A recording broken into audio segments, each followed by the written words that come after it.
ప్రచారం చేస్తే ఏమవుతుంది?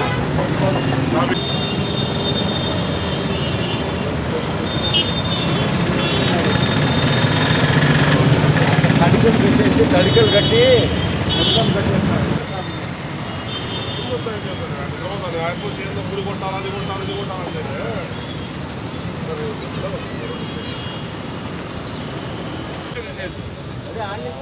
ట్రావెల్స్ కాకుండా సిమెంట్ రోడ్ తీసి అది కూడా ఆయన అభివృద్ధి తీసేసి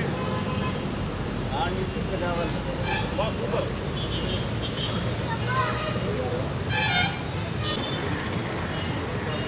అందరూ ఏమైంది అనుకో మరపురం లేదు చేస్తారు.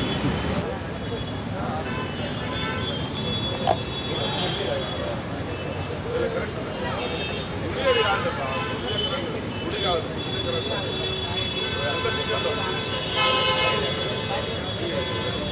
టాయిలెట్ పెట్టద్దు.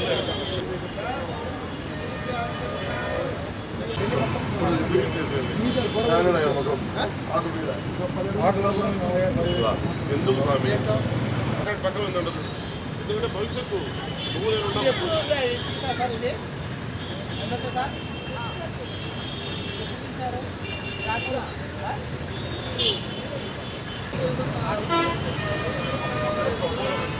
చెప్పాలన్నా ఇట్లా ఫ్రీ లెఫ్ట్ పెట్టేయండి.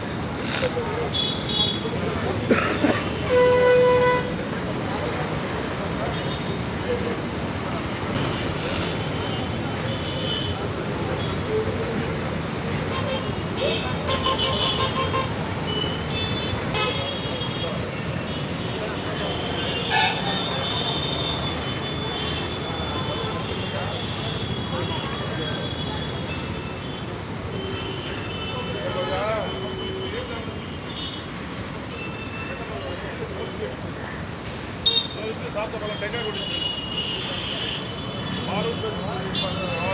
ఏం కష్టం అయితే చాలా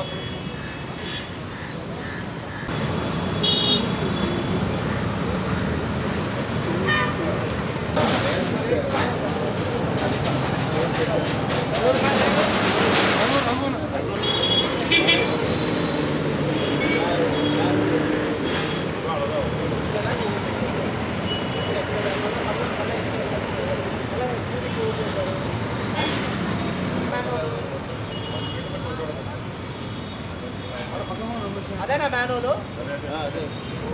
పెట్టి తీసాడు ఎందుకు ఎందుకయ్యే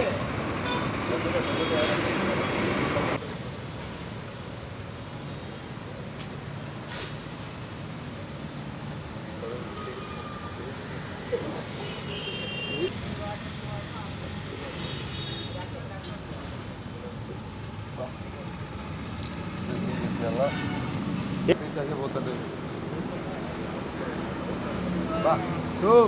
ఎంతో స్వామి మళ్ళీ ఈ లెక్కలు లేదు.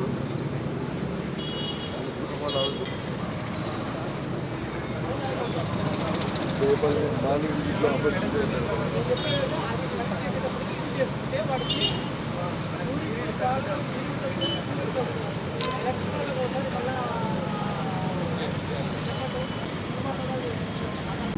ఈరోజు మార్నింగ్ విజిట్లో భాగంగా పోలేరమ్మ టెంపుల్ నిర్వాహకులు రాబో రోజుల్లో ఈ పోలేరమ్మ తిరునాళ ఘనంగా జరుగుతుంది.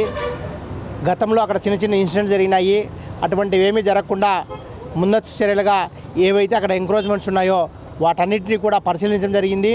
వెంటనే టౌన్ ప్లానింగ్ అధికారులకు చెప్పి ఏవైతే ఎంక్రోచ్మెంట్స్ ఉన్నాయో ఆ ఎంక్రోచ్మెంట్స్ అయితేనేమి, అలాగే ప్లాస్టిక్ వేస్ట్ అక్కడ డంప్ చేసే కార్యక్రమం చేశారు. వాళ్ళకు కూడా చెప్పి అవన్నీ కూడా ఈ తిరునాళ అయిపోయేంత వరకు కూడా దాన్ని తీసేయమని చెప్పి వాళ్ళకి చెప్పడం జరిగింది. ఏవైతే టెంపరరీ ఎంక్రోచ్మెంట్స్ ఉన్నాయో వాటిని ఎనికి జరిపే కార్యక్రమం, వాటిని ఏదైతే ఈ తిరునాళ అయిపోయినా కూడా ఆర్ఎన్బి అధికారులకు అది రోడ్డు వెడల్పు చేస్తారు తప్ప దాన్ని ఆ రోంత ప్యాచ్ వర్క్ చేయలేదని చెప్పేసి ఆర్ఎన్బి వాళ్ళకు లెటర్ కూడా పెట్టడం జరిగింది. ఈ సిమ్లా కళ్యాణమండపం దగ్గర ఉన్నటువంటి పాత కల్వర్ట్ ఉంది. రాబో కాలంలో ఈ బ్యాంక్ కాలనీ నుంచి ఒక స్ట్రాంగ్ వాటర్ డ్రైన్ వస్తుంది, అలాగే మన రామరాజపల్లి నుంచి ఒక స్ట్రాంగ్ వాటర్ డ్రైన్ వస్తుంది. కాబట్టి ఈ రెండు స్ట్రాంగ్ వాటర్ డ్రైన్స్ కంప్లీట్ అయిపోతే ఆ కల్వర్ట్లో నీళ్లు వాటర్ ఫ్లో కావడం కష్టం అవుతుంది. అది ఎప్పుడో ఆర్ఎన్బి వాళ్ళ పురాతనంలో పైప్ కలవట్ వేయడం జరిగింది. దాన్ని తీసేసి ఈ 15th ఫైనాన్స్లో దాదాపుగా 70 లక్షల రూపాయలతో కలవట్టు కూడా వాళ్ళు ఎస్టిమేషన్ వేసడం జరిగింది. వాటిని త్వరలో ఈ జరగబో జనరల్ బాడీలో పెట్టి దాన్ని అప్రూవల్ చేసేసి ఇమీడియట్గా చేసేస్తే ఈ స్ట్రాంగ్ వాటర్ డ్రైన్స్ కంప్లీట్ అయ్యేటప్పటికల్లా ఆ కలవట్టు కూడా కంప్లీట్ అయిపోయి ఎక్కడ అబ్జెక్షన్ లేకుండా వాటర్ ముందుకు పోయే కార్యక్రమం జరుగుతుందని చెప్పేసి అధికారులకు చెప్పడం జరిగింది. దాంతోపాటు బిల్టప్ సర్కిల్లో ఏదైతే మనము పోలేరమ్మ గుడి నుంచి ఇటు వస్తున్నామో అక్కడ ఉన్నటువంటి టెంపరీ ఎంక్రోచ్మెంట్స్ అన్నీ కూడా టౌన్ ప్లానింగ్ అధికారులు చెప్పి గతంలో కమిషనర్గా ఉన్నటువంటి సూర్యసాయి ప్రవీణ్ చందర్ వాటన్నింటినీ కూడా తొలగించడం జరిగింది. మళ్ళా కొద్దిగా ఈ మధ్యకాలంలో ఎవరు పట్టించుకునేటప్పటికల్లా అన్ని టెంపరీ ఎంక్రోచ్మెంట్స్ రావడం జరిగింది. వాటన్నిటిని రిమూవ్ చేసి ఏదైతే బస్ షెల్టర్ ఉందో ఆ బస్ షెల్టర్ మనం తొలగించామో ఆ తొలగించిన తర్వాత ఆ బస్ షెల్టర్కు రోడ్డుకు మధ్య గ్యాప్ ఉంది. వాటన్నిటిని డెమాలిష్ చేసి సీసీ రోడ్ వేస్తే అక్కడ ఎప్పుడు ట్రాఫిక్ జామ్ అవుతుంది. ఫ్రీ లెఫ్ట్ ఉన్నా కూడా రోడ్డు చిన్నగా ఉండడం వల్ల అక్కడ టెంపుల్ ఉండడం వల్ల మొత్తం ట్రాఫిక్ జామ్ అవుతుంది. కాబట్టి ఆ ఉన్నటువంటి ఆ ప్యాచ్ వేసేసి దాని తర్వాత మన సబ్స్టేషన్ కాడికి వరకు ఉన్నటువంటి కల్వట్ వరకు ఉన్నటువంటి అక్కడ ఉన్నటువంటి జంగిల్ క్లియరెన్స్ అంతా కూడా తీసి ఆ డీసిల్టింగ్ కూడా ప్రపోజల్ చేయమని చెప్పి ఇంజనీరింగ్ అధికారులకు చెప్పడం జరిగింది. రాబో కాలంలో అక్కడ ఎటువంటి అబ్జెక్షన్స్ లేకుండా వీళ్ళందరూ కూడా టౌన్ ప్లానింగు అలాగే మన ఇంజనీరింగ్ సెక్షన్స్ ఆర్ఎన్బి వాళ్ళతో కోఆర్డినేట్ చేసుకుని దాన్ని పూర్తి విడతగా పనులు చేపట్టాలని చెప్పి తెలియజేశాము. అలాగే కమిటీ నిర్వాహకులు కూడా వాళ్ళు చెప్పినటువంటి కూడా ఈ టెంపరీ ఎంక్రోచ్మెంట్స్ రిమూవ్ చేయడము, దాని తర్వాత గతంలో జరిగిన అక్కడ ఇన్సిడెంట్స్ జరిగాయి అటువంటివి లేకుండా ముందస్తు చర్యలు తీసుకోవాలని చెప్పేసి కూడా కమిటీ సభ్యులకు సూచించడం జరిగింది.